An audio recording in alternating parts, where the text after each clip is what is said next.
Welcome inside Black and Gold. Steve Geller and Jeff Nowak feeling that Saints hangover after a 20-19 loss to the Commanders. It looked a lot more grim in the first half of the game. The Saints fought back, and in unfortunate fashion, you go for that 2-point conversion to win it all and come up just short. It just sums up, the entirety of this season almost, Jeff. But how you doing, man? Yeah, I'm doing good. I'm doing good. I don't know. I don't think that was the season. I think that was one of the reasons that game feels different is because I had a good time watching that game. All right. The inability to close, though, still continues. Sure. But it happened. I feel like it was different in a lot of ways, even though it did end almost identically to the Rams game, right? Like the only difference is you got the touchdown. You had a fourth down way deep there, and you got the touchdown instead of not getting the touchdown, and then you failed on the 2-point conversion. So you got one step further, right? But I can't bring myself to be mad about that game. And that's going to be a lot of what we talk about. Like there's going to be some negatives that I want to draw out that I want to talk about. But in large part, this is going to be a podcast that focuses on the positives because I thought there was a lot of positive things that happened in that game. And so we'll talk about it. So in saying that, to me, that means like, hey, normally after a loss, we'll start with the stock down. Like we'll go through and say, hey, this is what went poorly, and then we'll have a shorter stock up segment. In this case, I think we approach it more like not like a win, but we focus on the positives out front because I think those vastly outweigh the negatives. Even in the sense, like we just talked about this, like losing was probably the best case scenario. Like at this point in your season, when you're basically eliminated, they weren't mathematically eliminated going into that game. They technically still aren't. Right, exactly. Somehow, if everyone loses all of their remaining games and the Saints win, there's a crazy outside shot. Like I think you would need the Falcons, and I think the only way would be I don't even know. I think everyone would have to lose all their games, and then you would beat the Bucks on an 8 and 9 tiebreaker. I think the Bucks basically have to lose out now. Yeah, you have to win and out. The Falcons have to basically lose out. But like the Bucks beating the Chargers basically ended it for you regardless. Like that was a loss that the Bucks needed to have, even if you won, to feel like you're really in this thing. So from that perspective, I think losing was the best case scenario. And when you're in a situation like this, and I've dealt with a lot of situations like this growing up, is like I always go in rooting for a fun game, rooting for my team. I want them to be competitive. I want young players to play well. I want to see positivity. And then at the end, you either win or you lose, and then you're kind of bulletproof because if you win, you get the excitement of winning. And if you lose, you're kind of like, well, okay, that was probably for the best. Like I'm not mad about it. So that's how you have to approach it. Right. And so I think you got a lot of things that you wanted to see out of that game, still protected your draft pick. And here we are. So I see it as a win. There were some positives in it for sure, but I mean, overall, there are still, too many things that we've seen as a consistent issue, honestly, no matter who's been playing. So those are my only, remaining, obviously, downs right now. I suppose, but every game's going to have negative moments. Like you're not going to play perfect football games. There's a reason you're 5 and 9. Because you're not a star-laden football team, right? So, like, you have to kind of parse it out. Like, it can't be all or nothing. Like, you have to be able to identify the things that you're building on and you're improving on. And so let's start with the stock up, and the most obvious stock up, and it's going to be the rattlesnake. And we're going to talk about it a lot here. I'm sure people have comments. We're going to do a mailbag in the back half, or the back segment, as always. Darren Rizzi's going to talk here in about an hour, and he's going to give us some updates. I don't expect any major news this week. But the big news this week is, hey, you went in with Jake Haener. I still think it was the right call to start Jake because you really wanted to see what you had. And I think the way this game went is exactly why I didn't want to start Spencer, because I think this was a game where you had to pull out all the stops. And this was a team that was very ready to make that quarterback shift. And the only thing I did not want to do with Spencer, like there's a lot of ways you could have finished this season out for Spencer. And I thought in most scenarios, he's getting a significant chunk of playing time. The one thing I did not want to do to him is throw him into a game like this, have it go poorly from the start, and feel like I have to yank him. because I do not want to bench a young player who I think can develop into a starting quarterback with the right development. I do not want to be in a situation where I have to bench him for a second time in a matter of 2 months. I don't. If I have to do that, I'd much rather it be Jake. And it was Jake. And this game started a lot like several of the, let's be real, all of those Spencer Rattler starts started the way it did for Jake in this game, with the exception of that weird second quarter against the Bucks where they turned it over like 3 times. But, Spencer got into the game and he looked like a guy who learned from, a lot of the things that went wrong in those first 3 starts. And that's what you were hoping to see. You sense him in there. I think it's obviously not a great scenario to go into a game when you're down 17-0. The first time you touch the ball, you're down 3 scores. But I do think it's freeing in a sense of like, well, I mean, if it gets worse, it's, I might as well just go out there and sling it because what do I have to lose? Like, we're already down 17-0. Like, let's see what happens. And for Spencer in this game, and I think it's true of Jake as well, getting off to a good start for a young player in this type of situation is imperative. Like, it can snowball quickly. And look what you saw. Like in Jake's first drive, he rolls out, finds Cedric Wilson for a big first down, gets called back on a hold, sack, 3-and-out, punt, right? In Spencer's situation, instead of taking a holding penalty on second down and setting up 2nd and 20, which is what I think you want to do when you're facing a rookie quarterback. Like, I want to see him execute. Instead, Dan Quinn declined that penalty, set up a 3rd and 10. Spencer finds Dante Pettis for a first down. You're in business. That drive then ends with that Cedric Wilson touchdown pass to Alvin Kamara. And suddenly the confidence is rolling. And I think that's why you were able to build on that throughout the course of the game. If he doesn't complete that, if you punt, you go 3-and-out, maybe the Commanders go down and score another touchdown, and suddenly you're down 24-0, and things spiral quickly. So I just thought this game went exactly how you hoped it could go for Spencer. And he just looked like a confident guy. Like, he looked like someone who learned lessons and didn't just have confidence like yanked away from him like it can when you have those rough starts. So like, that's, to me, like when I say I feel like this is a win, that's the win. Like, you have a young quarterback who showed, hey, there is promise here. That 3-game stretch against really good opponents isn't the story of his career. He can continue to get better, and that's the name of the game, is development. It was nice on my end, do the halftime show in the booth with all the guys at the Saints radio on top of the dome there. And then afterwards, hightail it back to the studio, to get ready for the post-game show. Well, by the time I got in to sit down, the Saints were in the end zone again with that Cedric Wilson touchdown pass to Kamara. And I'm looking at, Charlie, our in-studio producer, and I'm going, what the heck happened? Yeah. So it was a nice flip of energy, obviously, from what we saw in the first half. And yeah, I mean, I thought the same way as you, and I think a lot of people, that Haener had deserved this shot. We wanted to see what he could do. Well, it was not the greatest of showings, and it wasn't obviously just his fault. The O-line still having issues there, but I mean, for what Rattler got to come in and do, definitely showed a lot to you. That is someone that, like you were saying, learned from some of his past mistakes, and it wasn't all pretty for him either. But he definitely looked a lot more comfortable. Or Haener looked like a dude making his first NFL start. Let's be honest. Right. He looked like a guy who was a little overwhelmed. And that's not unreasonable for a guy in his situation. It's just, when you made that switch, that was one of the reasons you felt like, hey, I think he gives you a little higher baseline. He should operate a little less haphazardly, and he didn't. He looked just like Jake.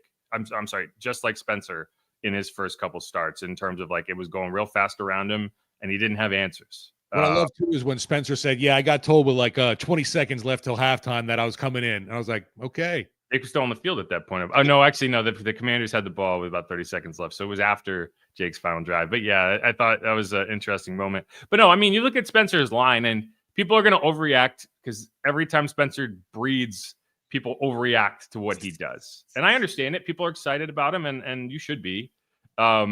His line was 10 for 21 for 135 yards and a touchdown. The big play to Alvin Kamara, that was a throwback to Cedric Wilson, who who it's funny. Earlier in the season, I was watching Cedric on the sideline being like, this dude can throw the ball. Like he was clearly a quarterback. So many of these guys were quarterbacks in high school.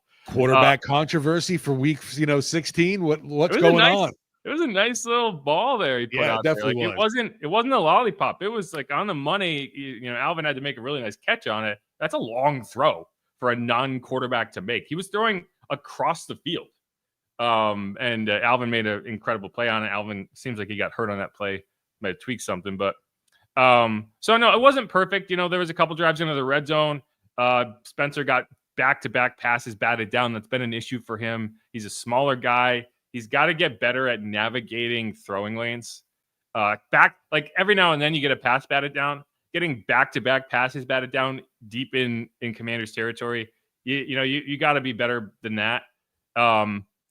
He had a couple sketchy throws. There was one ball he tried to force into Juwan Johnson. Frankie Louvu should have intercepted it. Honestly, his game was honestly not that dissimilar to Jake's game against the Chargers, where he came in and moved the ball. It was a lower scoring game.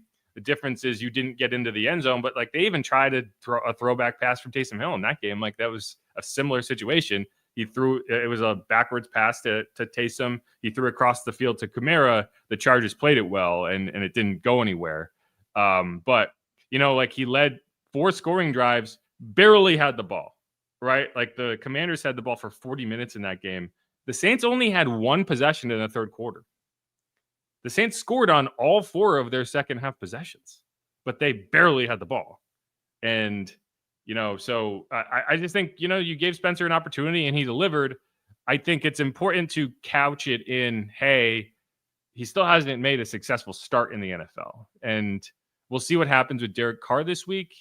If things go well for him from a health perspective and he's able to get out there in Green Bay, I'd be surprised. I just don't know what benefit you have from doing that. But especially because you're basically eliminated now. Like, why would you send the guy out there with a broken hand? But that's kind of how I feel like about with Alvin Kamara. I don't know if you want to get into that later on though, probably. Yeah, we could talk about it. That'll be in the down segment. Like we'll talk about Jake, and there's not I don't have that much to talk about. I'm not negative about that much in this game. Even in a loss. Before we move on, that 2-minute drill was perfect. Like that's like when I say Jake had some or Spencer had some rough moments.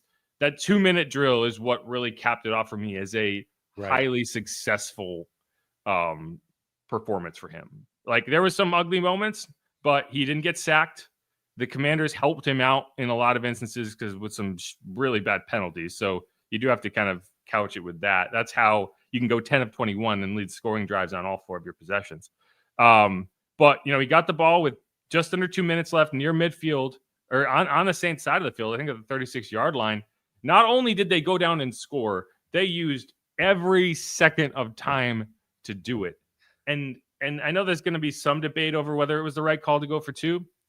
One of the reasons that it was objectively the right call is because there was no time left on the clock. When I look back at the Rams game and I say, I question that decision a little bit more if he had gotten to it because the Rams would have had time to turn around and potentially go kick a game-winning field goal. Would they be as aggressive if they were tied? Probably not. When you're down 1, you're gonna get desperate, and we've seen that happen to the Saints already this year with the Falcons, right? In this instance, you are not going to get a better chance to win that football game. Walk it off, right? One play from the 2-yard line where they will not even have a chance to have a rebuttal if you score. Would you feel better about Spencer Rattler in overtime? No. What's more likely going to happen is he struggles, and what would otherwise be this kind of coronation of like a great game would then be like, he didn't get done in overtime, and maybe he does. But either way, like I have no issue whatsoever in the decision to go for 2 there. I think it was the right call. I agree too. For me, obviously I come to mind. It's like, well, do I really want Jaden Daniels also back on the field against a defense that's been worn down? Obviously you mentioned time of possession there. Commander's offense was on the field a lot more than, stretching that Saints defense out. And I don't know. I was more fearful of definitely Daniels getting to a rhythm. They end up pulling something out in overtime. I'd rather go for the kill shot right away too. I thought it was the right move too. I know you you bat it back and forth. You take the extra point because you're at home and you send it to overtime. But I don't know. Either way, you could debate things, I'm sure. But to me, I'm also in the camp of you go for the win there just because of how this game shook out. And where you are in your season, right? Like, again, a loss isn't the end of the world for you, right? Like, and when you have a game where you are literally doubled up in the time of possession, they had football for 40 minutes of that game. That means your defense was on the field for right 2/3 of that game. And then you don't want to put it on the defense to go out there and get another stop when you have one play. Like what's the best? Like if things went perfectly, you would be in that situation again with the ball in the red zone needing to make a play. You're already there. Do it now. But this is what Darren Rizzi said when he was asked about it. And I'm not going to sit here and tell you it was predetermined before the game. I just felt like the way the game played out. AK had gone out. He was out for the game. MVS got banged up. We started to lose more offensive weapons. You guys felt the momentum shift there at the end. Listen, I don't regret it whatsoever. I don't think the players regret it. They're all in favor of it. And so I just thought it was the right thing. We managed the clock very well there at the end. I thought Kendre Miller ran the ball really well there in the 2 minute, except for maybe the one play which we didn't block great. We completed that ball to Foster. We got the ball clocked. We got the touchdown. We left no time on the clock for Washington and Jaden Daniels. That was the plan. And I just felt, we talked during the drive if we liked our 2-point plays and all that. So when we scored, there was no doubt in my mind we were going to go for 2 and go for the win. Yeah, and it's funny because he says it wasn't predetermined. I think it was predetermined in the sense that if you ended up in this scenario, it would make the most sense. And here's the thing, like I feel like it was determined 2 weeks ago when you made the decision against the Rams that this was going to be your strategy in this situation, right? Because it's an identical situation. It's wild how similar these situations were. You even came down to a 4th down at like the same spot of the field. The difference was in this case you could get a 1st down and you did. There was that weird clock thing that went on, and and I understand why people freaked out about it, and it was a huge mistake. But at the same time, like that ball's getting spiked either way. They had plenty of time to spike it. They were taking their time because they had seconds to tick off. If like it would have come down to the wire, but like they were being very patient in terms of no one was necessarily rushing because they had those extra 3 seconds, which they shouldn't have had.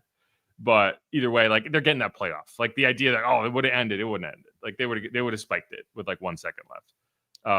But I mean that's execution. Like that, for a rookie quarterback to execute on that 4th down play, go up, spike the ball, get in the end zone on the next play, 1 play to 2 plays to win it. One of them you got done, the second one you didn't. So the 2-point conversion had a chance to Juwan. Juwan's probably got to make that catch. It's a tough catch. Got to make that catch. That's been the biggest question, honestly, I've seen today along social media from Saints fans and I guess whoever else with the game. It's really not too much of the call of going for the 2. It's just who your execution was to. A lot of folks think they should have just handed it off to Kendre there. I really don't know, honestly. Like you said, the ball was there for Juwan. You got it. You got to make that play, man. Yeah, I mean, it's easy to say, like, I don't like the call, but, that's a catch he can make. Yeah. And maybe if the ball's put on him a little more instead of out in front of him, he's got a better shot at it. Spencer, I keep saying Jake. Spencer's on the run. That's a tough throw. I feel like Spencer gave that look back after it was incomplete, and he kind of looked back again like, really, man? Yeah, he's got to rifle it in. That's a catch you got to make. And, like the reason it's a tough play is because it's basically a one-read play. Like there's no – people are like, oh, Kevin Austin's open in the back of the end zone. Like his eyes are never going there. Like – like Juwan is the first read and Juwan is there. Like Juwan can be hit. That play had a chance. Like you're not going to bypass it because you're in the future and he's not going to make a catch. Right. Like that's the only reason you would go to Kevin is if you don't trust Juwan, but you're throwing that. That's the read. That's the play. So yeah, Kevin Austin's open, but if Spencer got to Kevin Austin, it would have been a mistake. Like that would have meant that he didn't trust the read in front of him, which was open. So I don't know. Either way, that was an exciting football game. And at this point in the season, getting your money's worth is all you can really ask for. Because that's what you got. You got your money's worth of a football game. You're getting your money's worth come next Monday. I went, no, you're not. Because whatever it cost you to get into that game, you shouldn't have gone in the first place because it's going to be a friggin' misery. Although it's going to be warmer than we thought initially. Yeah, I it's saw it's like, not ridiculous at least. Like the low is in the 20s, which sounds like a made-up temperature in New Orleans. Unseasonably warm. If it was 20 degrees here, everything would be shutting down. Like kids wouldn't be going to school. Up there, that's like, wow, t-shirt weather, you know? Like I would bet down. Kids are stay home. Packers are going to be out there warming up shirtless in 24 degrees. Oh. Yeah, that's beach weather right there. But anyway, let's again, like there's a lot to be happy about with Spencer, and this was the type of performance I feel like you needed him to have at some point in his rookie season to push forward into next year, being like, this is what it can look like. If you never had a game like this, you'd go into the offseason and you'd be like, ugh, you know, maybe this just wasn't the right call, and you move on. Like, and I don't think that was going to happen, but it would have been a tougher sell for me if you had never had one of these moments where you're like, that's a starting quarterback. That's what a starting quarterback does. And executing the 2-minute, like, there's a lot of quarterbacks who struggle throughout a game, but you get into the 2-minute and you know, like, this is going to happen for him. Like Pat Mahomes could have a terrible football game. And if he gets into the final a 2-minute drive with a chance to tie or take the lead, he's making it. Like you're like, well, we're done. If we let it get to this point, we lost, you know? So, I mean, that's a good quality to have. And I got to give him a lot of credit. Yeah, and obviously mentioned there too the lack of weapons you had and how close you were for just one stupid play. Can you get it done? You know, Kamara being out, and then you find out, you know, Valdez-Scantling also dealing with an injury. Yeah, I mean, he got banged up a couple times in that game. He just took some big hits. Like, I don't think it was anything more than that. Like, he was just a little sore. But no, I mean, he went 6 for 7 on that drive. Completions to Jawan Johnson, Foster Moreau, Kevin Austin, right? He targeted Dante Pettis. Like, these are the guys he's throwing to in a gotta have it situation. And he had it. So like let's move on. Let's hit a couple other things, because there are other things that happened in this game. You know, with Alvin's injury, this becomes all the more important. So I'm going to make it number 2. Kendre Miller, I thought he delivered again. Like, you know, wasn't a perfect game. He had some runs that it's like, okay, I thought he was a little indecisive. You know, the run blocking wasn't perfect in a couple situations. Getting a TFL in that situation in the final 2 minutes that forced you to burn your final timeout, that's kind of a negative result. But he also had a 12-yard run on that drive. He had an 8-yard run on that drive. He had a 17-yard run earlier in the game. Like, he's just a guy that can pick up chunks in the run game. And I just used back-to-back weeks. Great. But like, he's not out of the woods yet, right? We've seen back-to-back weeks. I need 3 more strong games with a big workload, which he's going to have if Alvin can't go. And I need to see him handle it well. Because if he can get through the final 5 games of this season healthy and productive and making you feel like this is a tandem, like, again, I talk about this all the time, and, you know, RIP David Montgomery tore his MCL. It's a bummer for Detroit. They've been ravaged by injuries. Like, that tandem of David Montgomery and Jahmyr Gibbs is one of the reasons that offense is so good. Right. And if I can go into next season feeling like I have a legit tandem of Kendre Miller and Alvin Kamara, and I don't need to add to it to feel like we have the weapons, that's huge for me. And I think it's more important for Kendre to show that over the final 3 games than it is for Alvin to show me anything other than I'd really like to get him 50 more yards so he can have that 1,000-yard rushing season, because it would be a shame if he gets to the end of his career and he has that footnote, never ran for 1,000 yards in a season. He's got 950 right now. See, for me, I mean, it's easy for me to say, I guess. I don't care about that for Alvin. I don't care how the injury is either. At this point, he's getting wrapped up, put on the shelf for next year. And yeah, it's the Kendre Miller. It's Miller time, baby. Let's go. I care. It matters. If Get it him matters 1,000 for his yards. Contract, sure. I mean, what do you? This is the time of year where it's like, just do it. Just get him the yards, man. Even if it's week 18, I'm sending him out there where I'm handing the ball off until he gets to 50 yards, and then I'm going away. That means something. I don't know. Like, it might not mean anything to Alvin. I don't know. Like, he's not a guy who cares about that kind of stuff. I don't think so either. And this is the type of season where I want nice things. That's it. That's all I want. I just want nice things. I feel I want to save my 29-year-old back for anything. So I don't. At this point, we've mentioned the odds are less than 1% to make the playoffs. Somehow they aren't eliminated yet. But yeah, there's still some kind of odds. But you got to put Alvin on the shelf for me. It's not worth getting him dinged up with something serious. I understand what you're saying, and you are correct objectively. I still think you're wrong. I know coaches are trying to, get jobs, but for me, the usage of your most valuable asset isn't necessary anymore. Again, you're absolutely correct. I still think you're wrong. And we're going to move on. Let's move on. Let's move on. Let's talk about something else. Because the other thing that happened in this game, and I don't know if it's just a Week 15 thing. Like last year, Week 15, the Giants roll into town. Tommy Cutlett's blowing up the league. Everyone's thrilled about Tommy freaking DeVito. Hey, and the Saints throw him on his back 7 times in that game. Like, how many games can you remember? The Saints got 7 sacks. Well, in this game, they got 8. And it's against another rookie. Everyone's excited about it. It's Jaden Daniels. He's only been sacked 29 times all year. He's averages 2 sacks a game. They got to him 8 times. Now, they weren't all real sacks. 2 of them were linebackers tackling him just short of the line of scrimmage on a run, which I don't know. It's like, are those sacks? Like, it's a TFL, right? Like, once a quarterback is a runner, it should be a tackle for loss, but it goes into the book as a sack. So they got 8 sacks. 5 of them are by the defensive line, and those are the ones I'm excited about. The other one was by Ugo Amadi, which is another guy that I'm excited about. I think he's had a really strong season for a guy who, just needed an opportunity, and he got it, and he's taken advantage. But, man, the defensive line the last 2 weeks, it's a much maligned group, right? Like, we've been talking trash about them. They haven't been impacting games the way you needed them to. I feel like they've had 2 really good games in back-to-back weeks. 8 sacks, like that's a big number, and they made life difficult on Jaden. I thought Chase Young, Carl Granderson, Cam Jordan, all these guys, they were living in the backfield. They were getting to the quarterback. They were making life hell, and they didn't allow him to take over the game. Right? No, they definitely they made him ton of times. You saw him having to run east-west instead of north-south. Obviously huge. I thought they did a fantastic job.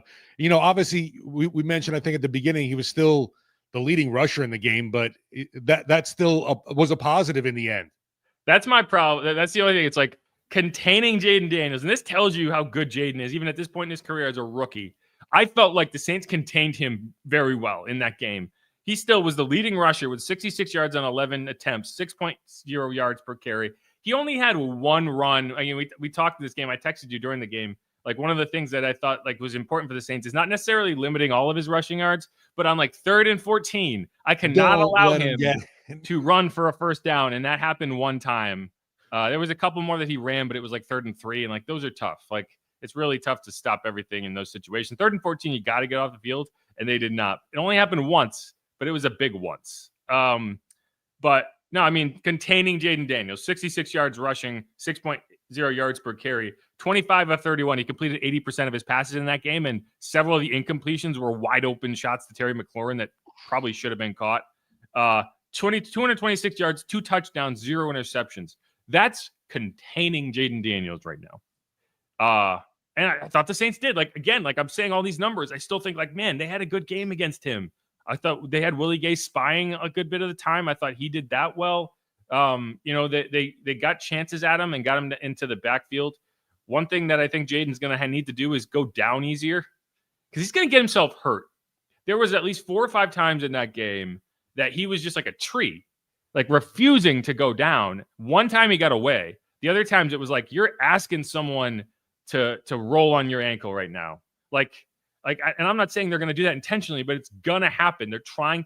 You have a 300-pound guy trying to tackle you, and you're strong. He's stronger than I thought, but he's going to get himself hurt if he keeps doing that. And this is Cam talking about playing Jaden after the game. Yeah, he took off for 60 yards, 40-something yards. How many yards did he end up with? It was 66 yards. Yeah, it was going to be annoying. You knew he was elusive. If you got past that first read, he was able to extend the pocket out. There's a reason why he's been electric this year. We knew going in we have to sort of break down in those lanes. And even when you want to go take your dive at them, you have to make sure that you have your defense rallying. I think that our guys did a great job of rallying. At some point, you knew you weren't, just because you won doesn't mean that you're going to win the rush. You win the rush, you have to be aware of where Jaden is. And that's something that, we have to move on to the next game with, because we have another mobile type quarterback. Talk about Jordan Love is, great pocket passer, but he can extend plays with his feet as well. Difficult guy to get to the ground. It seemed like there were several times where he was just wrapped up. I mean, if you hit him too hard, it's a roughing the passer, as you saw on the other side. If you don't hit him hard enough, then he's able to be, he is a guy who lifts and runs and is an athlete, is overly competitive, overly athletic. And so, if he pushes for a double, then you got to push for a double. Sometimes you got to suplex him. And Cam did suplex Jaden one time. Like, it was a clean suplex. Like, if you do it too much, like if you're too aggressive with it, they will flag you. But like, the only way Cam could get him to the ground was by literally lifting his feet off the ground and dropping them. Like, and again, I appreciate that Jaden is like, I bench too. Like I squat 300, 400 pounds. Like I can stay on my feet. But again, like, you are way too important to that team to be spraining your ankle because you're trying to fight through a sack where a 300-pound dude has both arms around you. Just go down. I'm saying this for Jaden's own health, right? Did I hear Cam right? Did the Saints actually get a roughing the passer penalty called on the opposing team? Oh, several. There's 2 in the fourth quarter alone. Like, and it's unreal. I feel like we haven't seen that in forever. Oh, the Commanders got flagged a ton in that game. Like, the Commanders did not play a clean game. Like, they lucked out. Like, one thing that's happened this year that's been driving me nuts. When's the last time the Saints forced a fumble and recovered it? No. I feel like the last 7 fumbles they've forced have ended up bouncing right into the arms of the other team. Like, there was 2 on Kirk Cousins alone where Peyton Turner got through with a sack fumble and you didn't get the ball. One of them landed in Nathan Shepard's lap. You didn't get that. In this game, first drive of the game, crazy drive. Should have been 3. Then there was I thought that penalty on Peyton Turner was sketchy at best. I was going to say right there, please. I don't understand still what the heck happened there. He said like the long snapper is a protected player. Like, he's a defensive player, so you can't hit him. And apparently when Peyton went up to block it, he crossed the long snapper and got him with his leg. It's like, that's a 15-yard penalty in the NFL. Come on. And Darren did not agree. And, Darren, I realized this morning, Darren Rizzi and Danny Hurley are the same guy. Okay. I could see that. They're both from Jersey. Darren's 54. Dan Hurley is 51. Both guys love to yell, "You're a fucking joke," from the sideline and get it be caught on camera. I even tweeted videos of both of these things happening. They're both from Jersey. One's from Hillsdale. One's from Jersey City. Both coached at Rutgers. Both coached at the University of Rhode Island. Both coached college sports in Connecticut. Both make crazy faces on the sideline. I think I'm actually next time. Coincidence? I think not. Well, on Wednesday when Darren talks, I'm going to ask him if he knows Dan, because I think they crossed paths at Rhode Island, and they're both from the area in Jersey. He's gonna be like, yeah, that's my cousin. Yeah. Well, who knows? They actually even kind of look alike. Anyway, but all right. A couple more that I want to hit. We talked about Cedric Wilson, so we don't need to get into that. Talked about Ugo Amadi, guy taking advantage of his opportunity. Matt Hayball, who I've been getting a lot of grief to. He got reamed out on the sideline the last game. This was his best punting game. He actually, one of the things he had not done all year and had been driving me nuts is pin a kick inside the 5. You're not going to do it all the time, but you got to do it sometimes, like when you get opportunities. And he did that. He pinned a kick at the 2. He had another inside the 10. I'll take it. But when your punter is not giving you positive game script situations, that's frustrating. So he did today, so I'll give him credit for that. No, coming up with that punt that you just mentioned that, got killed at the 2, that was huge. Just a week after getting reamed out on national television, everybody was talking about, Rizzi on the sideline laying into the punter. So good for Hayball. Jim Mora. Right. I couldn't believe Jim coming to the defense of the punter. Jim Mora was like, guy, I think that was a little much. Jim Mora. I showed Bobby Abear, and he mentioned, he's like, I think Coach has gotten a little softer in his old age. I was about to say, like, it was so hypocritical because he would have 1,000%. I don't know if he'd ever yell at the punter. He would yell at his special teams coordinator to yell at the punter for him. But you would not like that. Yeah, miss me with that, Jim. You would have screamed at that guy too if you told him to do something specifically and he did the wrong thing.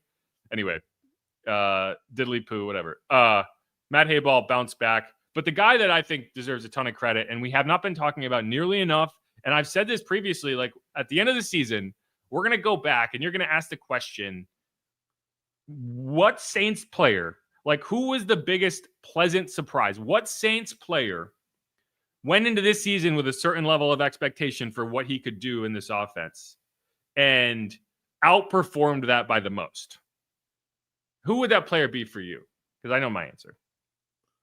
That you went into with like, so whatever expectation you went into this season with, like Chris Olave, you went into this season with really high expectations. Yeah. Wouldn't say he got there. A player that you went into with like a reasonably low expectations and has outperformed them greatly.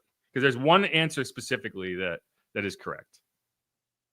I'm trying to think of anyone that's outperformed what I expected. I can't say I can think of anyone, honestly. Fair enough. I should have prepped you for this answer. It's Foster Moreau, right? Okay. Like you went, no, I don't think anyone went into this season thinking that Foster Moreau was going to be your best weapon in the tight end passing game, but he has been. I mean, you look at his season, he's got, it seems like he's done more, but it's 23 catches, 4 touchdowns, 300 yards, but he's been a security blanket. Like you get him the ball and he's the one who makes things happen against the Falcons, or against the Browns, right? That 4th down Taysom Hill run that got set up by Foster Moreau catching the ball on like a 3-yard dump off and creating 7 yards. He did it multiple times in this game where he just got the ball and just plowed for yardage. He's the guy who catches the game tying, whatever should have been game tying touchdown. Like he's just a guy who shows up. Like he's a big play guy. And you got like one of the reasons I feel like it's important to point him out after this game is because like it'll be forgotten. Like he's the guy who caught that touchdown that gave you a chance to win that game. Because you didn't win it, it'll kind of be a footnote. Right. Don't forget, rewind to last year in week 7, Thursday Night Football. You're in a very similar situation, and Foster has a chance to make a touchdown catch in the back of the end zone at home in front of the fans he grew up hanging out with, his hometown team. This is a guy who grows up. When you grew up in New Orleans, you have daydreams about what if I'm in this situation, a chance to catch that touchdown in that moment with the whole Superdome going nuts, and he blew it. Right? And that tore him up, as it should, as it would anybody in that situation.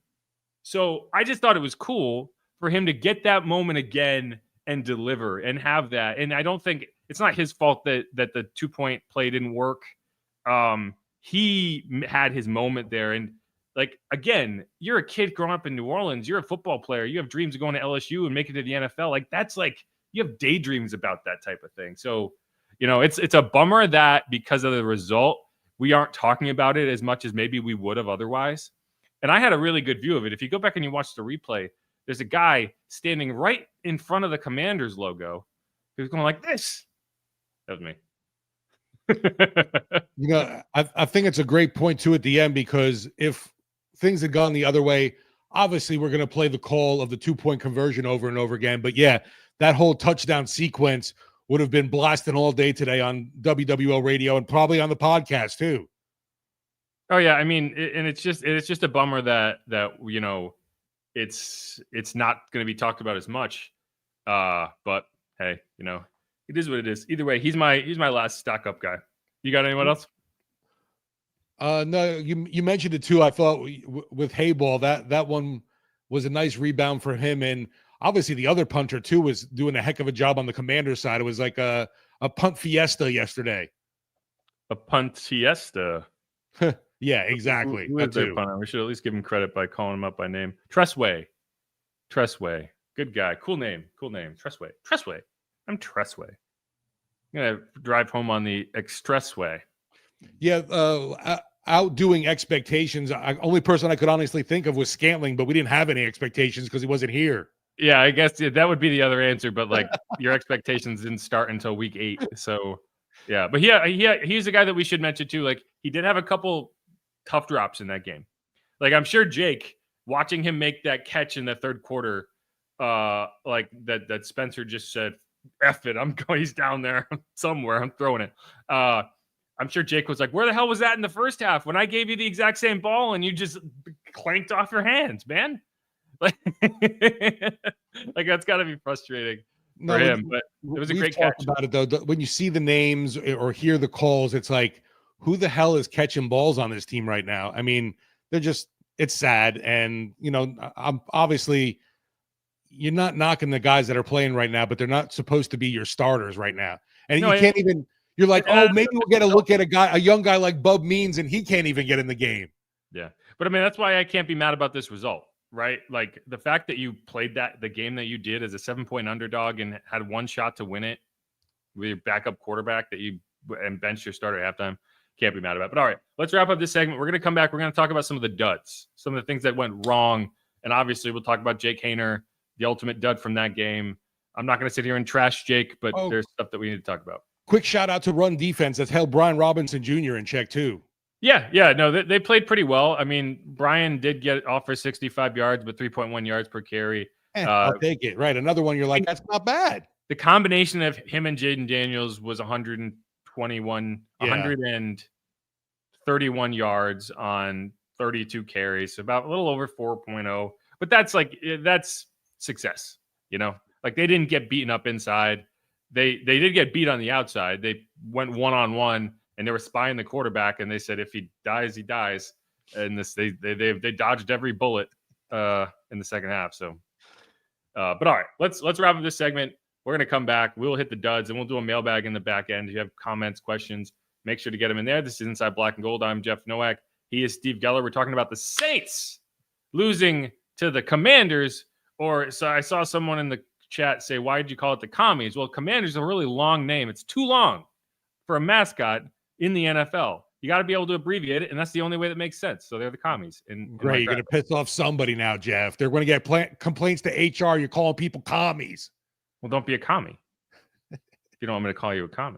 Don't play for the Commanders. I mean, come on. Anyway, let's wrap up that segment. We're going to come back. Who dat? Subscribe. Stick around.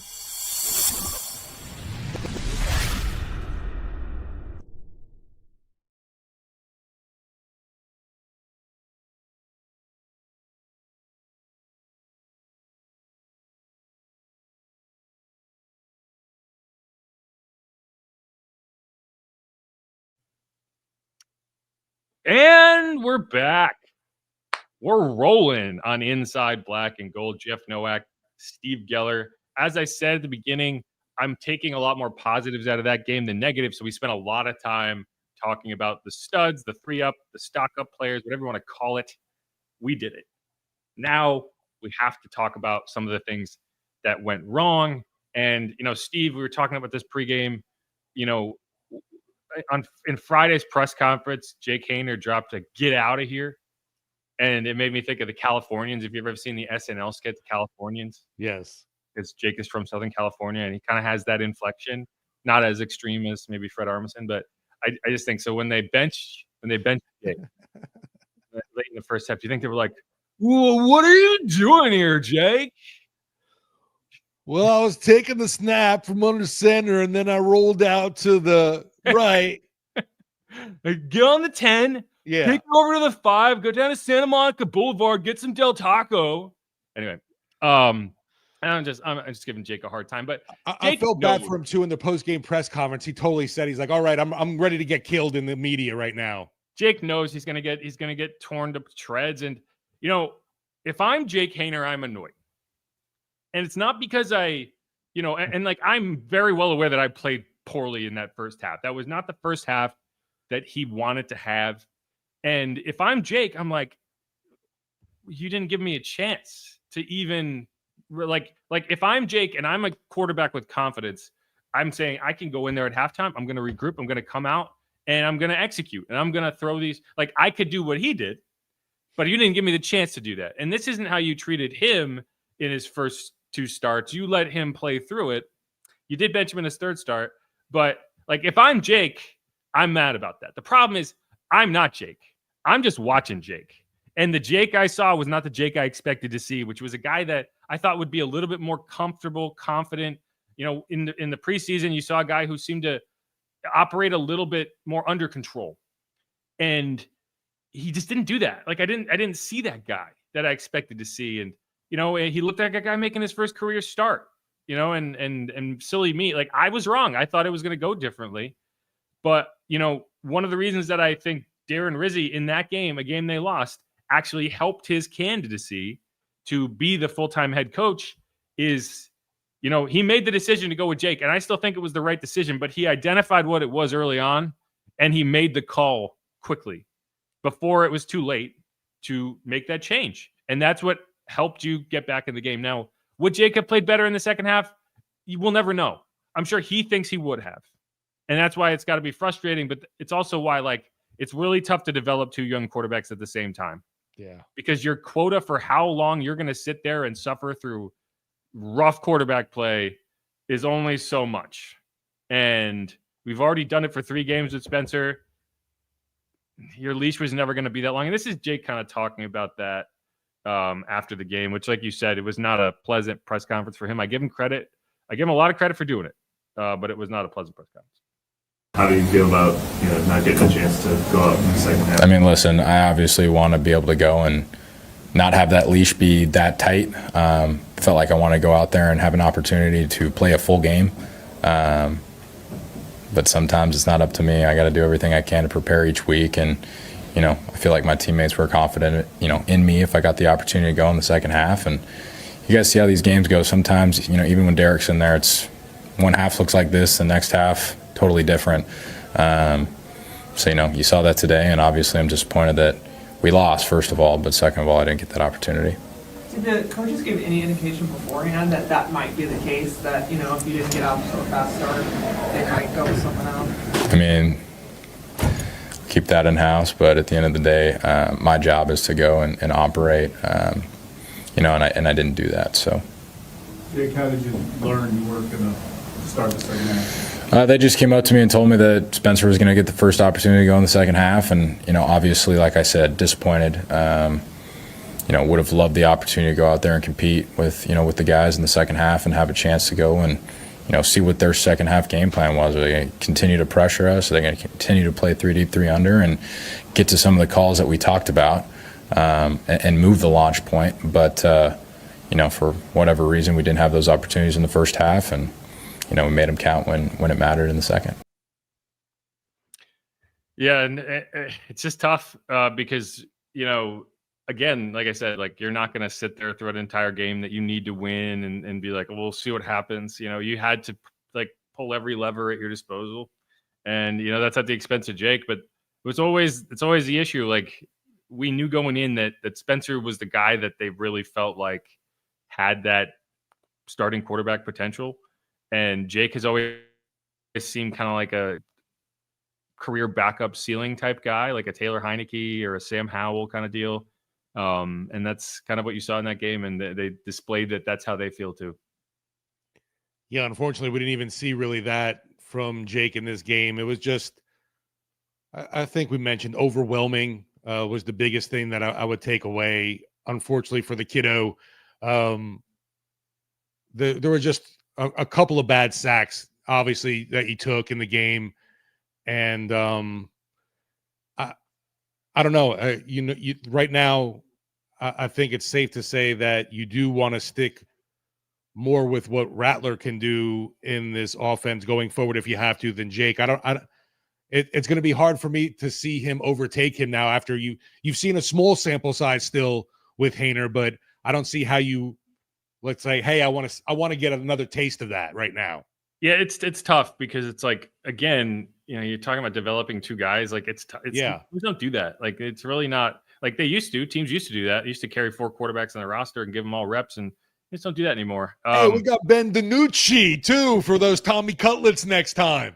We do have Ben DiNucci. But yeah, it's a situation that it kind of feels like that was Jake's chance. He needed to deliver. And it's frustrating because like you only saw 14 plays in the first half. They just were never able to extend anything. Yeah. And like, he made a nice throw to Alvin. Obviously it didn't turn into anything, but it was a big gain over the middle of the field. He made a nice play to Cedric Wilson that got called back. He made a good throw to MVS that he dropped. If any of those I guess the Alvin play did happen, but if those other two plays hit, maybe he's able to extend the drive and it looks a little different. But the Commanders made life very difficult on the Saints in terms of every single drive they had seemed like, even the ones that didn't end up in points, felt like it was churning like 5-6 minutes off the clock. Let's see how long the Commanders' possessions were. 6:39, 4:45, 5:47. Those were their first three possessions. That's more than half the first half right there in their first three possessions. In the second half, their first two possessions, 6:48 field goal, 5:49 field goal. That's basically the third quarter. So, you need to execute on your limited opportunities.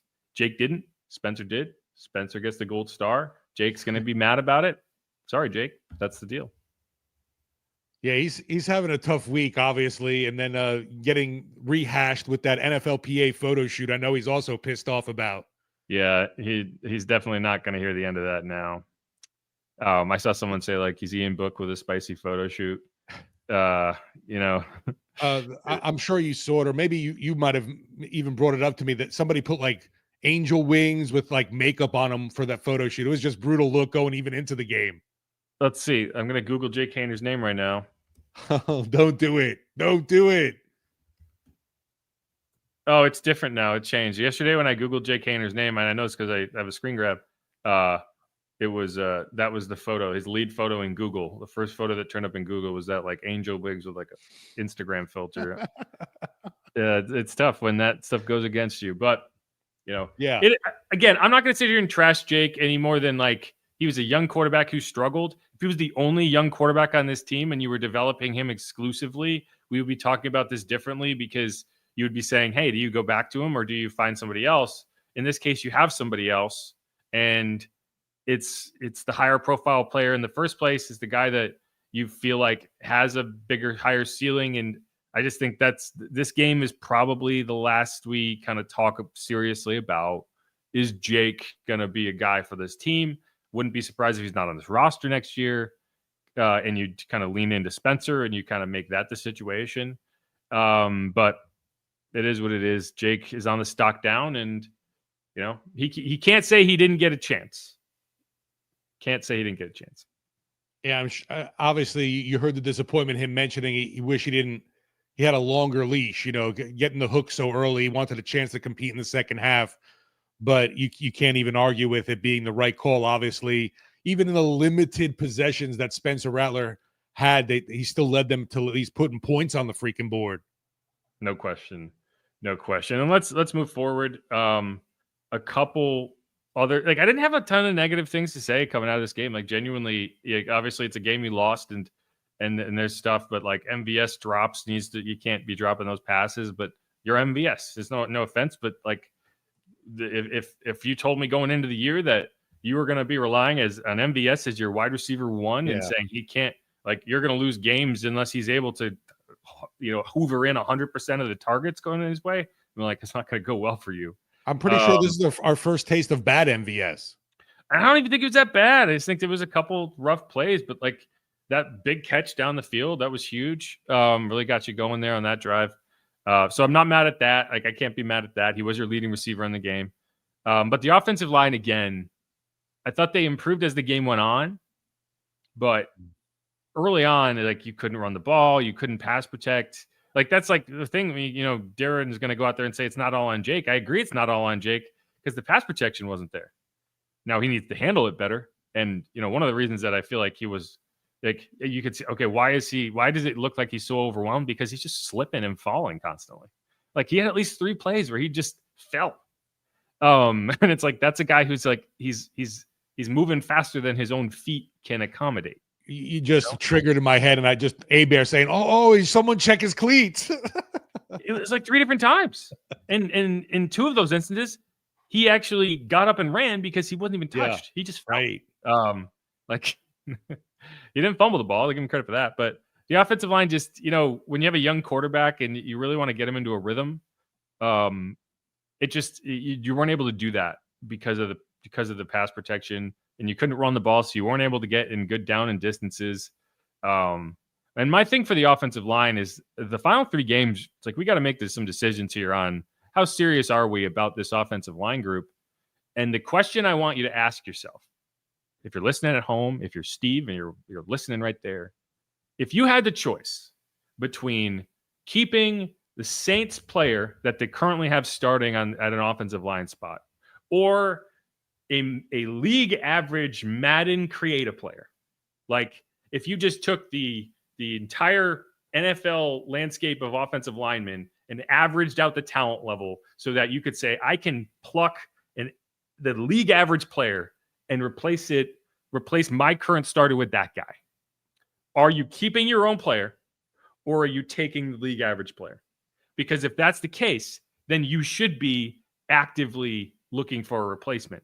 And right now, I only see 2 offensive line spots. I agree. That I will say confidently, I want to keep that guy. It's center, right, and it's left tackle. Right. Correct. The other 3 spots, I'm not sure you're getting league average play. And here's the thing: you can't always find a league average player. It's an imaginary scenario that you can just go find a league average player.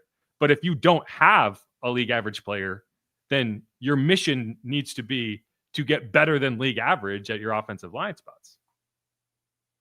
No, that's a big, obviously still need going into the next season. I think we talked about too. There's just a lot of needs, but that glaring O-line issue, the fact that you just only with Eric McCoy and Tali Fuaga, I like those 2 pieces, but the rest of them around there, I could use an upgrade anywhere, honestly. Yeah, Ruiz has, he's been dealing with injuries. I don't know if he's been right all year. Right. But he hasn't been as good as I wanted him to be. Lucas Patrick is a journeyman. I'm not going to be overly critical of what he's done, but sure, he could definitely improve there. Trevor Penning. This was a rough game for Trevor. You've survived with Trevor Penning, but you could definitely do better than Trevor Penning. Like if you're sitting there in the first round and an elite right tackle is there, I'm still taking him. Yeah, I don't know if there's still the thought of maybe an experiment inside with him could work. I don't know. I genuinely don't think that he's a guard. Like it's not an easier position. It's just a different position. Yeah. And I think he can develop into a solid starting right guard. I don't think he's ever going to be a Pro Bowl right guard. And you should be trying to find right tackle. You should be trying to find Pro Bowl players. Like that should be your goal. How many Pro Bowlers can we add to this roster? Can we develop on this roster? Because that's how in 2017 through 2020, you had 7-8 Pro Bowlers on your roster at any given time. Now you're talking about what, 2? Maybe 3. Can we resurrect Ramczyk, or no, it's not happening. Maybe as a tight end. But yeah, so that's my thing is over the next 3 games, I need this offensive line to show me something to make me believe that I'm not better off drafting a Madden creative player. No, bring him on in, please. All right. One other thing that I point to, at a certain point, can we just start kicking touchbacks? Like, why are the Saints so intent on covering every kick? Like, and I get it. It's Darren Rizzi's rule, so he wants to be like the guy. But in this game, in the second half, you didn't kick off in the first half. You received the opening kickoff. You did not score. So there were no kickoffs to cover. In the second half, you scored. You kicked off 4 times because you kicked off to open the second half, and you scored 3 times, kicked off. The final score you didn't kick off because the game ended. But they're starting field position. They're on 32-yard line. They're on 32-yard line. They're on 37-yard line. They're on 36-yard line. 29-yard return, 23-yard return, 34-yard return, 29-yard return. So in every instance that you covered a kick in that game, kickoff at least, you would have been better off kicking it into the end zone and going for a touchback. You lost yardage 4 separate times trying to cover kicks. And I get it. Darren Rizzi's a special teams guy. But when you're on the 3rd when you've gone 3 kickoffs and have not covered them once, and you're doing it for a 4th time, I don't know. Make them start at the 30. Like their worst starting field position of the second half, the 30-yard line. Because I don't know, like it doesn't sound like a ton when you're looking at it as a number, like the 30 versus the 37. But when you're at a game and you watch a drive start at the 37, it's like, man, they're almost in field goal range already. So I don't know. That was my other thing is like Saints haven't been covering kickoffs well over the last few weeks. You seen Rizzy been going off on that at all on the sideline or not really? I don't know. It's tough. I can never tell what he's yelling at. He's always yelling about something. He was very pissed off about the field goal that the Commanders were allowed to get a practice kick on. Right. And I'll just play that clip for you because I thought it was his tone was telling. Mismanaged. So they had the diving catch. I didn't agree with it at all the way it was done. So we had the diving catch, and I wasn't sure. I had the challenge flag in my hand, and I was talking to the sideline official, and I'm looking at the clock, and we're discussing it on the headset about, hey, the quarter's going to end here. They're going to take the quarter. And I got the challenge flag in my hand. I'm trying to figure out and communicate with up top whether or not we're going to challenge the catch or not. And I'm talking to the official, and I'm saying to him, hey, I might challenge this. Hey, the quarter's over, the quarter's over, the quarter's over, the quarter's over, the quarter's over. For about 4 or 5 seconds, they let the play go. He misses the field goal. So whoever's in charge of shutting the play down, they obviously let the play go on. And so the explanation I got is it's a replay assist situation. The play shouldn't have been run because the clocks were at 0. The clocks were at 0. The clocks were definitely at 0. The quarter was over, but the officials missed that, and that's why the play was allowed to go on. That's where my gripe is. The play should not have been allowed to go on. They gave the field goal kicker basically a freebie. They gave him the miss hit. And so I've been coaching kickers for 30 years. You give a guy a warm-up shot, he's got a pretty good shot of making the second one. The success rate goes through the roof when your guy gets a second chance. So that's where my gripe was, is that it was a management, game management from the officials, operations. I'll let the league handle it, but I hope that everybody else gets held accountable in this league. I hope that the people that mismanaged that get held accountable too, because it was completely mishandled. Good old refs. So one funny thing there is, and it's accurate, like one thing Rizzy does on the sideline is he yells something and then he repeats it over and over and over and over and over again. So when he says like he's talking to the refs, he's like, quarter's over, the quarter's over, the quarter's over. I watched him do that. I watched him standing 3 inches from the ref's ear, be like, the quarter's over, the quarter's over. And he said it like 7 times. So he's not exaggerating there. Like that's what he did. And the other play that he got really, really angry about was the Peyton Turner penalty, right? We talked a little bit about this. And so those 2 plays, like he missed that kick. Now, would he have missed if you just didn't let him practice? He went over the other side. I don't know. Like it's tough to say. He would have definitely missed. But if they don't call that penalty on Peyton Turner, that drive definitely doesn't end in a touchdown. So you could, in a 1-point game, 7 points were scored in really weird kicking scenarios. Another example of so he was apoplectic is a word that I feel like applies to Darren Rizzi's sideline persona pretty well. And it's the same thing I'd say about Dan Hurley. And so after that play, it was funny because like he repeats himself. You could see Darren yelling on the sideline. And he kept saying like, I want to talk to Sean. I want to talk to Sean. I want to talk to Sean. And I was like trying to figure out what he was saying. And that's what it was. Because Sean Hockley was the crew chief. And he was like screaming because the guy on the sideline, like the line judge or whatever, I don't even know what his title would be, like the guy on the side. He was trying to explain to Rizzy what happened. And he was like, no, I want to talk to Sean. And Sean would not come over, would not make eye contact. Definitely was not having that conversation. It was just funny because like Rizzy's, if you had an ISO cam on Darren during the game, and you see it on the broadcast, like they'll cut to it and you'll be like, that's a fucking joke. He's a fun guy to monitor on the sideline. He's like the anti-DA. I don't know if I watched DA coach this team as the head coach for 3 years. Yeah. I don't know if I ever saw him go ballistic on a ref. And like maybe there's something to be said for that of like you need you do want to be a little more even keeled than Rizzy is at times. But I like it. I like a fiery coach on the sideline. So I'll put that in the Rizzy column. Yeah, like you mentioned, the kind of the polar opposites there. If you could put two different coaches on your shoulder, Rizzy and DA, that's a huge stark difference. Yep. No question. The one other guy that I'll mention, I thought Kool-Aid McKinstry, he's a rookie. He's been getting rooked a little bit, like over the last few weeks. They're putting him in tough situations. I know Bobby talked about this in his post game. I haven't seen him make the plays that I kind of want to see him make. Like, I want to see him winning more than he is. Now, he's playing to neutral a good bit, and there are good reps in there. But I've seen him get beat a little bit more frequently than I want. And you say this all while knowing, like, Marshawn Lattimore's out there on the other side of the field. I don't think he threw it him once. And it's not because you were just forgot he was there. It was because you were avoiding him, right? And there's a reputation that you develop as a cornerback in the NFL where other teams identify, like, we're going to attack you. And Kool-Aid is quickly becoming that guy on the Saints that other teams look for. And, he got bailed out by, Terry.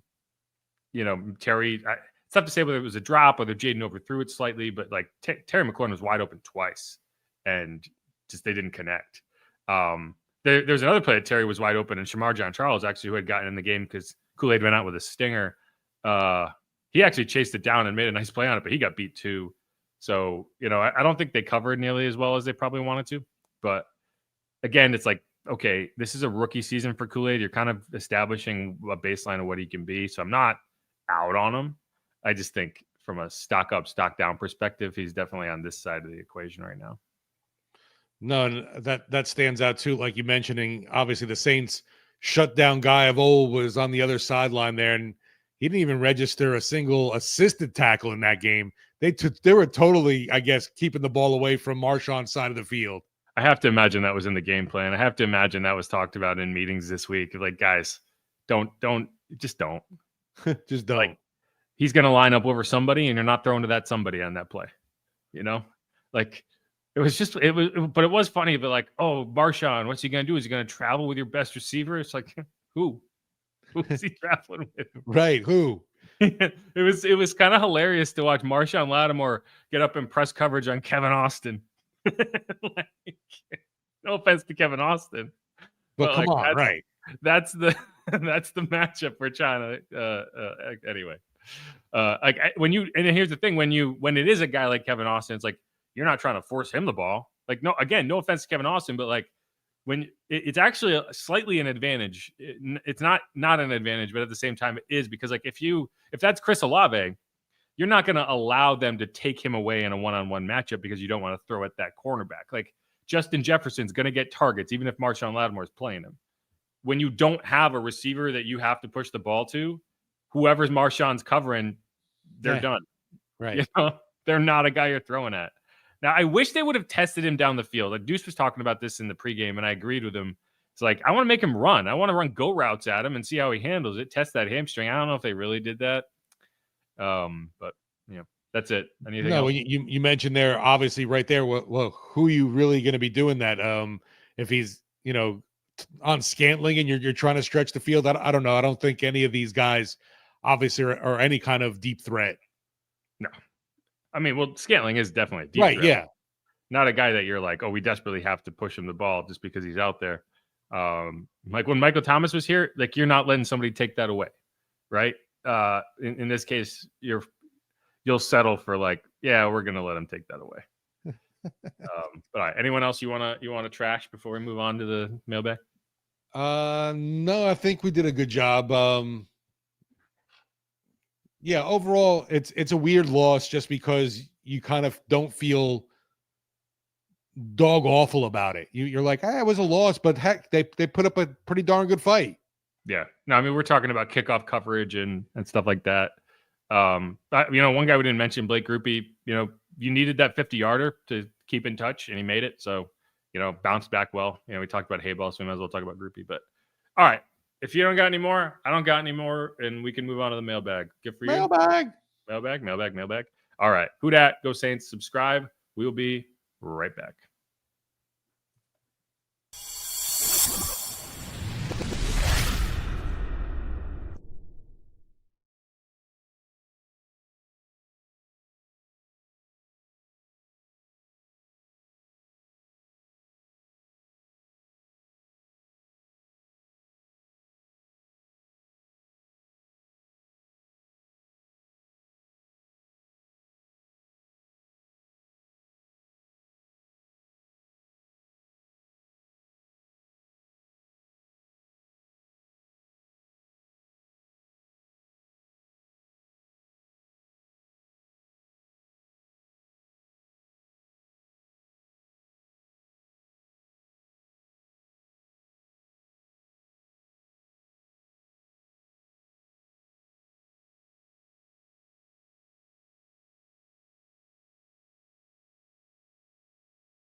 And we're back on Inside Black and Gold. Going to hit you with a quick mailbag here because we've already been going for quite some time. Darren Rizzi is going to talk to the media shortly.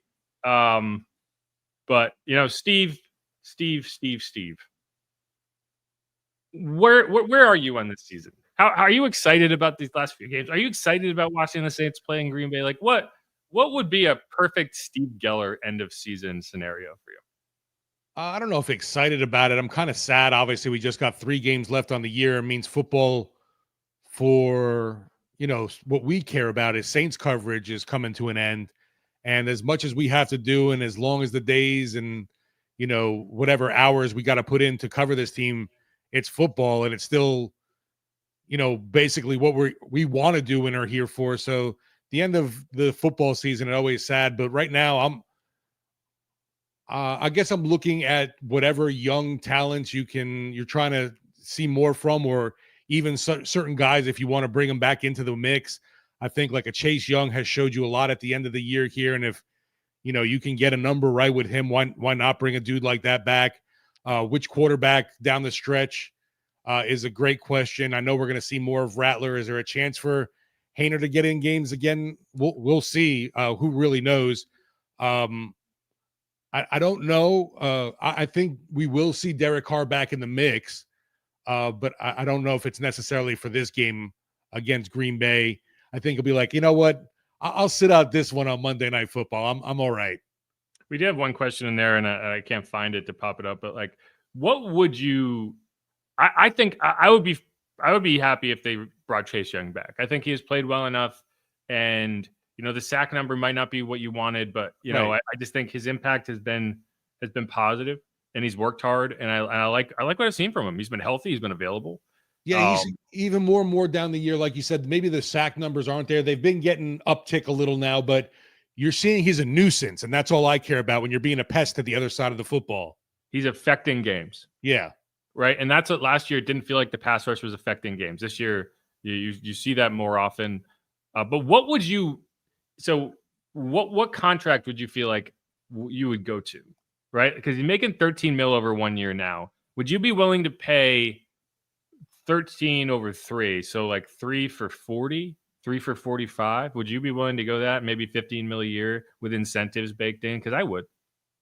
Yeah, I think obviously you look at the market there, and it's tough because pass rushers are just as hard to find in the NFL nowadays. Like, good starting quarterbacks. I do like what Young's done. He's been able to stay healthy here. And yeah, I'd be tempted to bring him back on a number like that. And with, like you said, with some incentives in the mix there. Just curious though to find out if some other team might be willing to up the ante some more. And I just wouldn't want to overspend on the dude. Yeah, like 15 mil a year would be in the range of like Alex Highsmith for the Steelers. Hassan Reddick, that's what he'd be making. It'd be like 18th to 20th in the NFL, which feels right. Now, but he's got the name Chase Young. There's going to be interest. Like, I don't know what his market would have been last year if he hadn't been dealing with the neck injury. So we'll have to see. But I think he's done over the course of this season what you need to see to be like, hey, he's young. He's a young guy, not just name-wise. He's like actually a young guy. Like he's what, 27? I have to look. Right. He's 25. Feels like he's been in the league forever. It blows your mind when you're like, wait a minute, how old is he? But he's only 25. Only thing that's concerning, obviously, what's going to be the market for him, and with whatever changes do happen here, does he want to go? Does he have a desire to go somewhere else, or does he feel like he's made some roots in New Orleans where he'd like to stick around? Yeah, but I think my thing is like, hey, what are you going to spend the money on? Like you gotta pay people. Right. If I'm gonna fork over some money, I'm okay with doing that for a 26-year-old defensive end that is healthy and seems to be just entering his prime. Like that's the type of that's not a bad contract. That's a good contract. That's the type of contract you want to sign. Like Carl Granderson, Chase Young, that could be kind of your tandem that you build around. Isaiah Foskey, I don't know. He's been getting some snaps the last few weeks. Maybe he becomes a guy, but I don't know. That's just a Chase Young thing. But Richard Horner Jr. says, where did the sack explosion come from? Yeah. And like that was the most pleasant, surprising thing in that game. Like I felt like the Saints defensive line, a group that we kind of maligned this year, I thought they affected that game in a lot of positive ways. Yeah, it was nice to see all of a sudden, even so shocking with a guy like Jaden Daniels that can create with his legs more, but they were really good at containing him and weren't allowing him to get into those open lanes. I don't know what got into him in this matchup. Maybe just that difference of not having Todd Grantham around. Who knows? I do think that's a part of it. And then now, not to trash Todd Grantham, they had 7 sacks in week 15 of last year. He was the defensive line coach at that point. So it's not like it's unheard of for them to have a ton of sacks late in the year. But Brian Young, I think he's taken it back a lot more to technique than it was previously.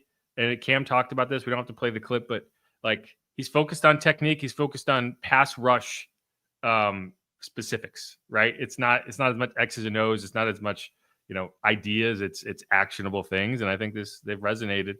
And guys are playing well. I think that's they're all healthy. Like that's the crazy part. You look at the defensive end position, and I don't mind saying it anymore because who cares anymore? Like, not that sounds wrong, but like, what am I jinxing now? Right, season. Right, you're not jinxing anything this season, please. Right. So it's like I don't care about jinxes anymore. I'm just gonna say stuff. And the defensive end position has been in a season where injuries have ravaged basically every level of your team. The defensive line. Like Colin Saunders got hurt to start the year. Tano Passanio was on the PUP list with a torn Achilles. Other than that, your defensive line has been basically fully intact all year long. Guys, they haven't even been showing up on injury reports. To the point that you activated Tano Passanio off of the PUP list. He was inactive. You never would have put him. No, it's obviously a good problem to have there. And yeah, we'll hear more from Brian Young on the coaches show tonight. He's actually the assistant with DA this evening. Yeah, and I think if you did end up keeping Darren Rizzi, which that's a conversation we can have further down the road, I think rebuilding your defensive staff would be the biggest step you take. But a guy like Brian Young, who's been here forever, who knows? Maybe he is a defensive line coach, and you're like, man, I think he's done a good job with this group. Why not keep him? So. Definitely something. Steve, I do need you to know, Alex Davis says, Steve always comes in with good knowledge, and I feel like Jeff is just talking. No knowledge, just talking. Been listening for years, which I appreciate.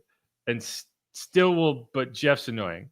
I listen for Steve. So you have a fan here, Steve. I don't know if it's... Shout out to Alex. Yeah. He's found me out, man. He's figured me out. I'm just bullshitting out here. You think I have a plan? No. I'm like Bobby Hebert, just like 30 years younger. I start a sentence, and then I figure out where it's going. Oh, that's what the greats do, man. You land the plane, though. Yeah, that's it. So you gotta build the plane in the air, and you gotta remember to put wheels on it. Because if you get the wheels, you're not landing. You're gonna get on the ground, but you're not landing. Thanks to the kind words from Alex, obviously, and please keep listening for years. We need you. I appreciate that he listens despite hating me. Like I don't care. Like people don't need to like me. I appreciate that you listen though. I do. But I just we'll take all kinds of criticism. Yeah, if you don't got any haters, then you ain't popping, right? That's exactly. Although Robert Saleh, as it once former coach said. Yeah, right. Robert Saleh said that, he got fired. So didn't DA too. Well, he said pop out and show him. Yeah, right. Yeah. But I mean, same concept, right? Definitely. Pammy Whammy says, legend has it, Jake is still dropping back. Yeah, he just never, it never felt like he was comfortable regardless of where he ended up. It always seemed like where he was not where he intended to be, or he was getting to, like, he was always kind of, he just never. I love social media, and I did see a reel this morning of somebody saying Haener dropping back, and it was like 50 yards. He kept going back, and I was like, the internet is undefeated. It was like he was running away. And it just, he never was able to get into like a comfort zone. And part of that is you didn't have a pocket to step up to on a lot of plays, but sometimes there were, and he still kind of bailed. Right. And that was the most concerning thing for me. And I know Pammy's kind of joking about it, but at the same time, it's like, it's accurate. Like, if you're not under control in the pocket, you don't have a chance. Like, you do need to be able to roll out. You do need to be able to make throws on the run. And Spencer has done that. Jake is pretty good at that too. Like, it's one of his better skills. But you also need to just be able to sit in the pocket and go through your progressions and have awareness of what's happening around you. I thought that's what Jake did really well when he came in. And it's not something he did really well in his first 3 starts. And that was the bigger thing, like the completion percentage. There were drops. There were some decisions that maybe you want back. But I just felt like the comfort level he had behind that offensive line, in that kind of like controlling the offense, running the offense, is what I left encouraged by, even though, like, you look at the numbers and they're not exactly, oh my God, 48% completions, right? Okay. This is so Terry Molinaire says, it seemed like Clint opened up the playbook more in the second half. Sucks for Jake. People said the same thing in week 8 when Jake took over, and they were like, Clint's calling better plays for Jake. And like, no, I think people get confused because, like, when you have a guy who's going in that didn't get reps in practice all week, you're not running the game plan anymore. Yeah, to some extent you are, but a lot of it's going back. These are training camp plays. These are plays you repped hundreds of times. So, like, whatever you put in specifically to attack the Commanders, you're kind of getting away from that, and you're kind of turning back to, like, okay, what have we done? And that's why you have the throwback pass, because that's something that has been in for like 7 weeks, and it's something that Spencer has repped, and you just haven't run. So, okay, let's do it. He knows that play, and I think that's what you're reacting to, is like the offense does look a little different, but it's because you're kind of falling back on what you can do without thinking about it, and it worked. But that's also why I think you need to be careful about anointing Spencer and saying, oh, he's figured it all out, because I need to see him go in there and start a game well. Because it's all well and good if you come in relief, but we saw Jake coming in relief a couple times and look good. If you want to be a starter, there's a part of that word that you have to. Yeah, I guess maybe coming in relief out the bullpen, you got a little less stress on you. Like, we mentioned, it's like, what do I got to lose right now? I'm just trying to get this team a spark and get them back in the game. So maybe you are a little looser then. I also think the Commanders were scouting Jake Haener. Like, I think everyone kind of went into that game understanding, like, if we knew they were going to start Jake, the Commanders knew they were going to start Jake. So, I don't know if they spent as much time like looking at Spencer and scouting Spencer, and maybe he caught him off guard with a couple decisions that, it wasn't what they had looked at on film. But either way, I don't think it was a matter of like they opened up the playbook.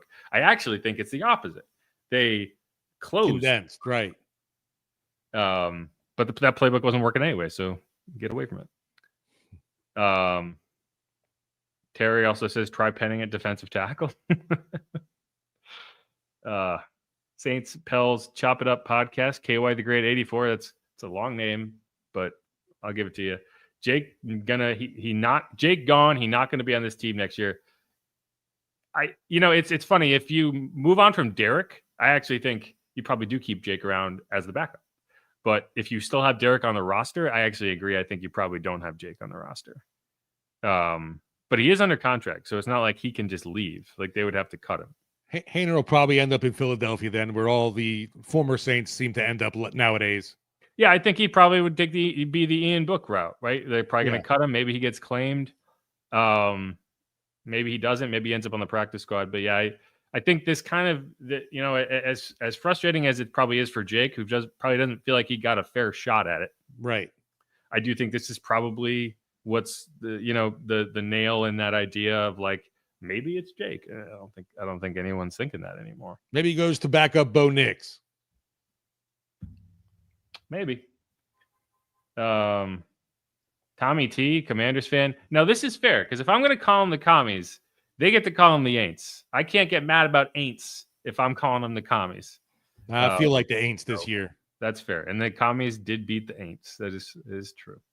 That is fair. Still not as good as fail cants. That's what Cam calls the Falcons. Fail cants. Fail cants.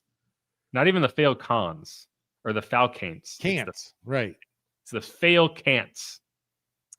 Which seems like a double negative. So wouldn't that mean they're anyway? It's not here nor there. Giovanni Martinez says Juwan needs to make that catch. I think Juwan would agree with you. He does need to make that catch.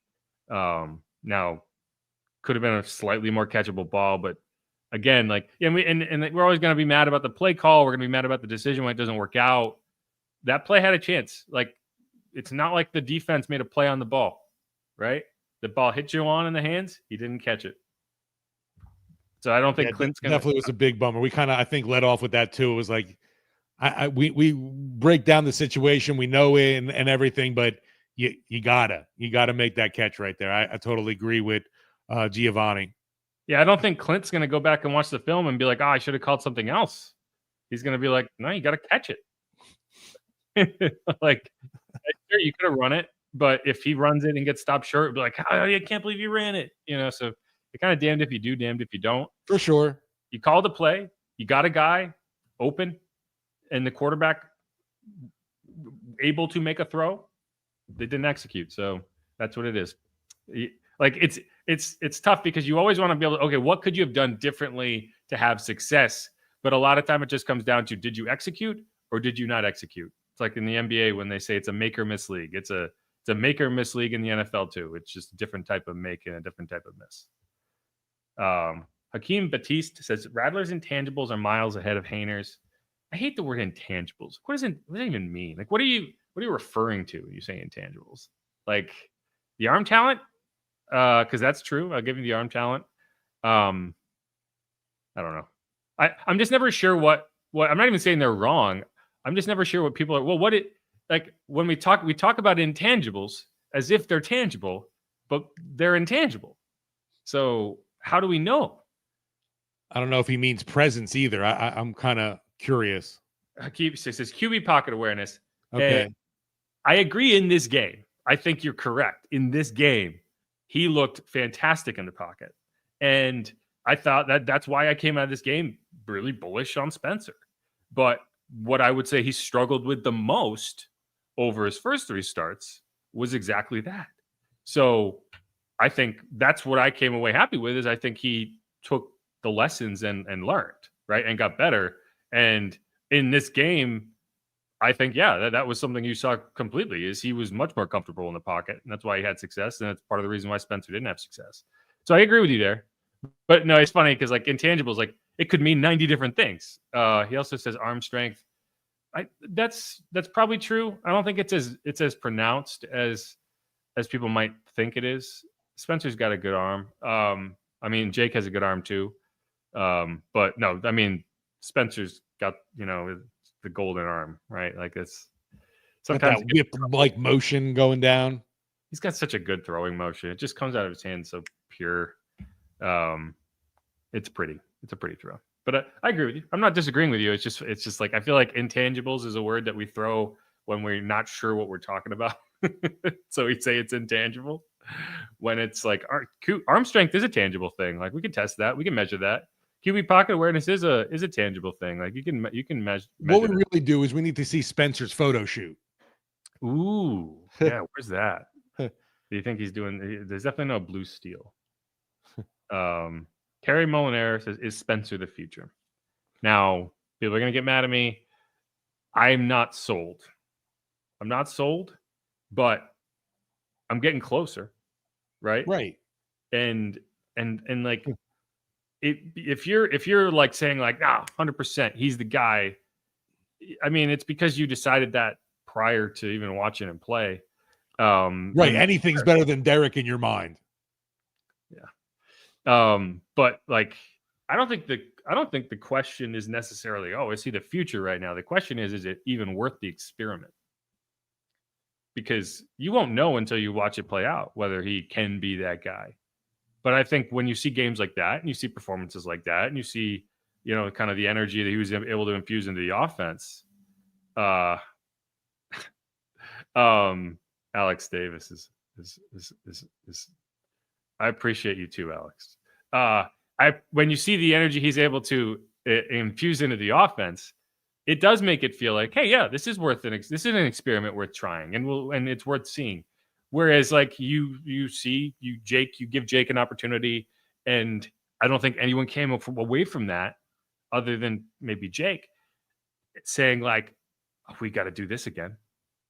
And that's it's the frustrating part of the NFL because you have to play to develop, but not everyone gets the opportunity to play, and so you never know what certain guys would develop into. It's like like if you're talking about baseball, like guys sit in the minor leagues for 4 or 5 years before they even have to play. In basketball, like, you can get garbage time minutes at the end of any game, blowout, or like that doesn't happen in the NFL. The ability to develop at the NFL level isn't there. And so when you have an opportunity like this for Jake and you blow it, it's like that could be career ending. Yeah, it's wild. You mentioned Major League Baseball, and you just think about even guys just recently, like Paul Skeens and Dylan Cruz, having to pay their dues in the minors before finally getting into the show. Right, even your top picks don't come to baseball right away. Now, some of them do. Right. Yeah, I mean, it's, and you'd like to think, okay, as the UFL continues, like Kevin Austin, right? Like Kevin Austin's a guy who didn't get a chance right away, went to the UFL. Now he's getting a chance in the NFL because he was able to kind of build that. It's just the quarterback position is so important that I just don't know if you're ever going to see a guy go to the UFL for a couple of years, play well, and then come back and get a starting job in the NFL. It's just it's such an important position, and you have to devote so many resources to it, so much of your salary cap to a starting quarterback that you believe in. I just don't know if that's ever going to happen. So that's why a game like this is important for Spencer, because he needs to convince the Saints that those assets should be invested in him and that it's not a waste of your time. Because when you devote your assets and you focus on the wrong quarterback, that can set you back a decade. Look at the Giants. See how far away the Giants are right now because they went all in on the wrong quarterback in Daniel Jones. Even over in Cleveland, the bad Jameis was back, and he got benched in last game. He did. It's funny. Everyone was so hyped on Jameis, and then I looked up at the stats. Oh, what? Game. It was like he leads the NFL in interceptions since week 9. Okay. It's like the Spider-Man meme. One more thing that we'll talk about, and we'll do it quick. And Hakeem Batiste, appreciate you. This was the first time we saw Spencer play behind a O-line that was not patchwork. And while as I pointed out, didn't play particularly well, I thought they got better as the game went on. I thought that was a big reason why he was able to, execute down the line, is because they were giving him a pocket, especially in that 2-minute drill, and he was getting the ball out. He was making quick decisions, and he was making the right decisions. And so, that's why you're going to go up to Green Bay. I think it's going to be a rough game, but you give yourself a chance when you have an offensive line that's at least played together, that you don't need to be constantly like helping at every position. So I agree. That's a good point. Oh, you mentioned in Green Bay, and I'm just thinking about the ground and pound they've got with Jacobs this year. What a year he's having for the Packers. Yeah, that's it's going to be a tough game. It was going to be a tough game when it meant a lot. Now it doesn't mean a lot. Yeah, right. Anyway, 992 RAS says the best part was all the sacks we got, and I agree. Sack party. If you can get to Jordan Love 8 times, hey, maybe you can like do that. One thing I'll say about that game is when it's cold, you're not going to throw the ball that much, so you got to run the ball. So we'll see. But all right, that's it. That's all I got. You got anything else? You ready to go? I'm ready to go. This is like when I go for a walk. You want to go? Yeah, talk to the doc. You ready? Let's go. Anyway, who dat? Go Saints. Get out of here. Poor Jake. I've been working real hard on that impression. I think it's come off well. What are you doing here, Devin? You could probably put together a great online skit and people would die for that with the Californian starring Jake Haener. Honestly, that's the only reason I was rooting for Jake to do well, because that would have been really good. What are you even doing here, Jake? I'm playing well, bro. No. Anyway, who dat? Go Saints. Thanks for everyone who hung out. Thanks for everyone who corrupted a question.